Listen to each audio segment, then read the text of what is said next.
Hello and welcome back. Sean here, Mountains Garage. We're into August now here in the lovely state of Maine. Weather's fantastic, low humidity, just tickling 70 degrees every day. Can't beat it. Mid 70s maybe this afternoon. So I have caught up a little bit on other people's work, and while I'm doing that, I'm always, dreaming of all the projects I have around that I'd like to accomplish. Some are small parts of bigger projects, a lot of them transmission related. So I'm going to take a break from building transmissions to build a few transmissions, but at least these are for me. So these aren't going anywhere, and they're all part of bigger projects. This is going to be in my 49 Chevy truck. What is this? This is a Gearstar Level 2 4L80E that I took in trade a while back, let's call it at least a year, with my intent to swap it to two-wheel drive. It has, kind of unique, it doesn't roll very well because it's wicked heavy. One of the things I'm going to do the day we take it apart is to weigh it. But it has, if you can still see it, the four-wheel drive adapter. That isn't necessarily unique, but what is unique is a 27 spline, half-ton if you will, output shaft. This is made to retrofit into a vehicle that has a 4L60E and allow you to use your same transfer case. Typically, when you're doing that conversion, and I've helped many a person do that conversion, you have to come up with a 3/4 ton transfer case of similar features of what you have. If you have auto track or whether you have the manual one on the floor, you have to match it up. In this case, you can reuse your current transfer case. So the person that bought this spent extra for that. We're going to cover what this thing cost. So I'll be taking that off, and that'll be good for somebody else. I'll sell that portion of it. And I bought on eBay, after I bought this rig, maybe before, because I have up here in the Northeast, most all the 4L80E cores you find are four-wheel drive, about a 8-to-1 ratio, because, snow country. The two-wheel drives are very few pickups to two-wheel drive. Vans, a lot of the work vans are two-wheel drive, probably all of them, most of them, unless you have a Quigley conversion or something. So that's where the difference comes from, but the vans are outnumbered by the pickups, the four-wheel drive pickups. So I picked up an output shaft. Never mind the yoke for a minute. This was a bolt-on yoke style. Would have had O-ring groove right here that I've cut off.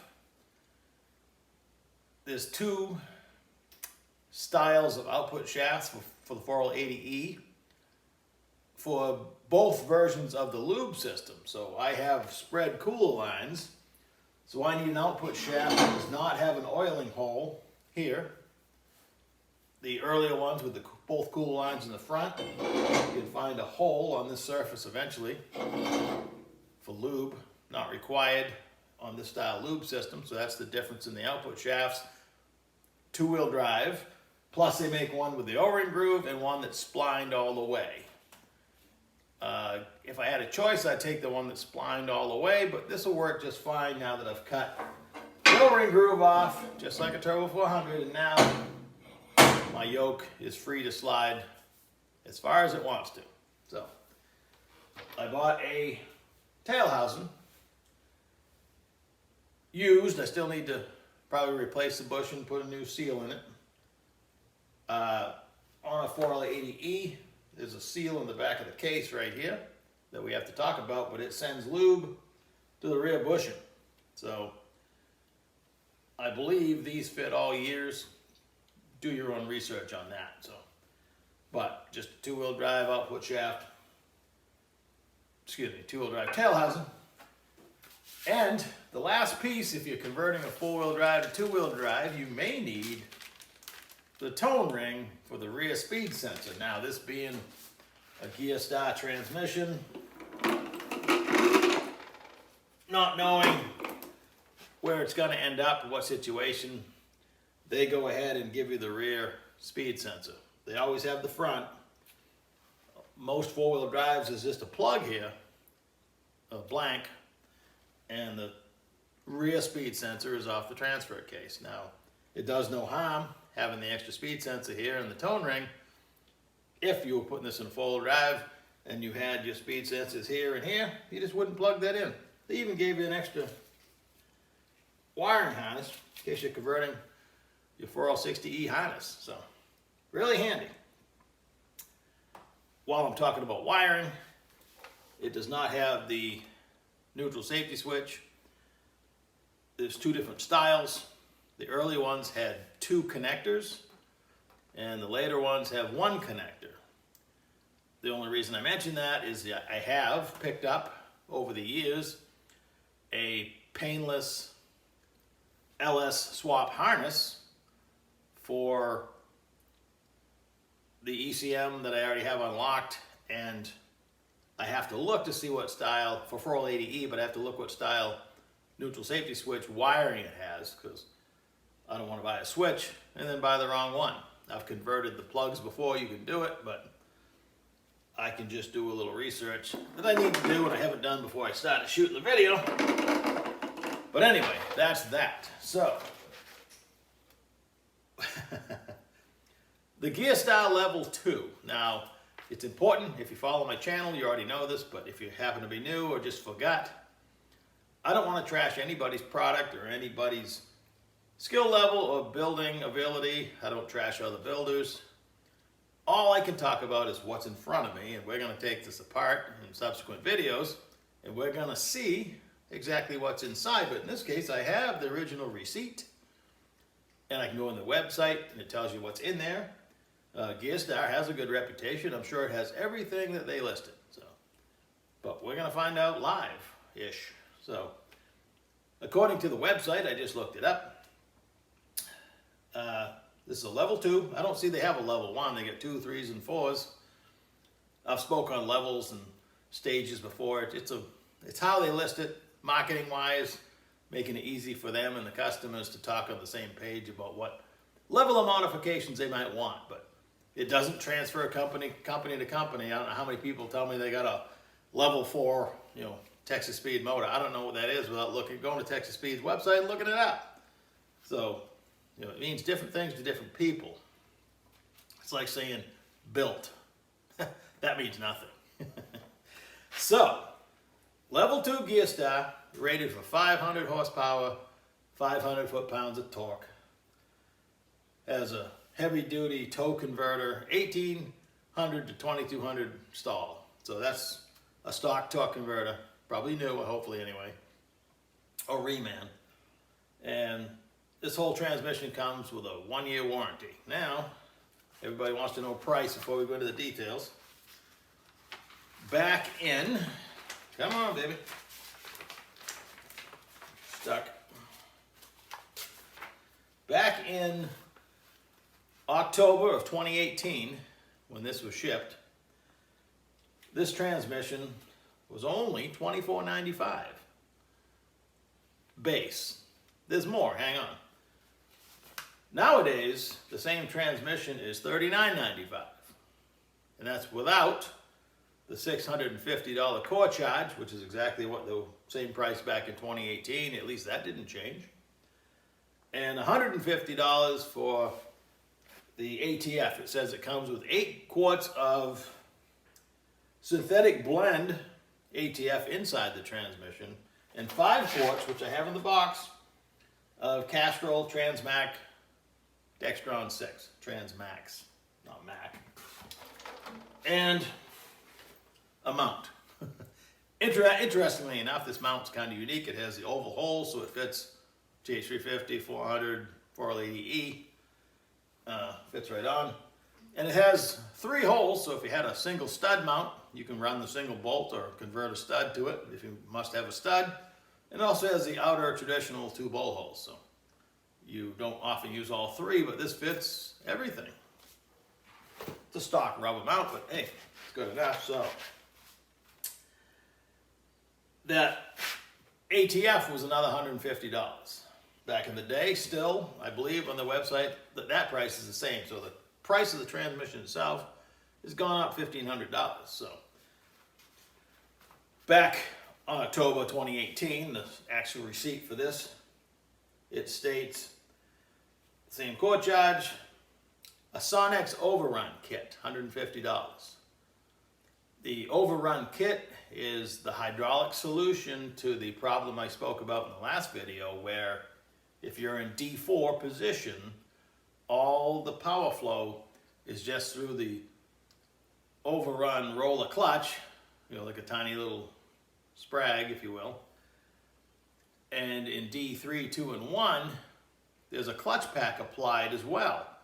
The Sonex Overrun applies that all the time in D4, except when it goes into overdrives, then it has to release to get overdrive. So, but when you are driving in D4, it's using the clutch pack and the the clutch pack and the roller clutch for the overrun clutch all the time. So not only is it a good upgrade for the guy driving it and buying it, it's a good upgrade for a transmission company selling it, because you paid for the upgrade, but it's protecting them having to warranty it if you abuse the transmission in D4. So it has that. Packaging was another $100. The custom transfer case adapter kit that I spoke of, $550, and this is 2018 prices. And FedEx shipping and handling, $199.95. That actually doesn't seem too bad. If I could ship a transmission for a couple $100, I'd be pretty happy. This came from Ohio, where Gearstar is. It came here to Maine. So for a total, this transmission out the door was $4294.95. So call it $4,300 back in 2018. Now it would cost you that plus $1,500. Furthermore, from the website, what's inside, it said this level 2 got an overhaul kit with new steels. When you're shopping for overhaul kits, believe it or not, they come without them too. You can buy a very basic overhaul kit with no bushings and all the other stuff you're going to need and a filter, or you can buy the master overhaul that has everything. So this got the good overhaul kit with new steels, so that's good. It says it has Ray Bestis high energy clutches. I hope so. They're good stuff. It says it has a Transgo reprogramming. I'm going to assume that's the HD2 kit that, again, I'm not super fond of, but if it's in there, it will influence my decision whether I mechanically dual feed the direct clutch, or if they've already done it through the reprogramming of the valve body. So, same thing we ran into last week. It says it has new bearings, bushings, thrust washers, wiring, and all the electronics. Obviously the speed sensors are new, I can see that. They claim everything inside, the shift solenoids, the PWM solenoid, the pressure, everything is new. Probably also, if you're selling transmissions and sending them out all over the country, starting with new electronics probably a safer bet than the used ones. Now, you don't have to replace electronics every time, but if you're mass producing something, and who knows what shape the cores were in and whether they got water in them, probably just as for a reliability issue, they probably just put new stuff in anyway. It says it has a heavy duty hardened forward hub. Now, the 4L80E forward hub it rings like a bell like an aftermarket one. It's not as robust, but it'll be interesting to see if it's just a stock one or they actually put the heavy duty one in it. And I'll show you the difference when we do it. I've showed you before, but we're gonna do it again. It says there's extra capacity intermediate clutches. So we'll see what that means. I mean, a 4L80E has a 4 clutch intermediate anyway. We'll see what that means. heavy duty Sprague, 97 and up. It came stock with a 34 element. I assume that's what they're talking about, because this level 2 gear stock could have been an earlier transmission that they upgrade, so probably as a rule they just make them all 34 element. It says it has molded pistons, which again, right around 2000 and up or 97 and up, depends on when the transmission was manufactured, but pretty much from there forward they had the steel molded piston. Anyway, it says it has a new low roller clutch. It says it has a wider forward band. They came in 2 different widths. Your engine braking band, that's a good upgrade. It says updated boost valve and regulator valve, so we'll have to see if they got anything special or just stock replacement. Blueprinted pump and valve body. I guess that's just going through it and making sure it's, you know, up to spec. And the trans mount and the new OEM pan, it says. It has a new OEM style pan, and I haven't flipped it over to see if it has a drain plug or anything, but we will take this before I strip it apart because it claims to have 8 quarts of fluid in it. What hasn't leaked out the back. We're going to weigh it. This will be a good comparison. The last one I weighed was empty with no converter. Now I'll weigh it. I'll lift it onto the scale, take the piece of wood off and the rags out of it to try to be as accurate as possible. But before I put it on the stirrup and drain it, I will weigh it as is. It's a lot of weight, I guarantee it. Well north of 200 pounds for sure. We'll find out.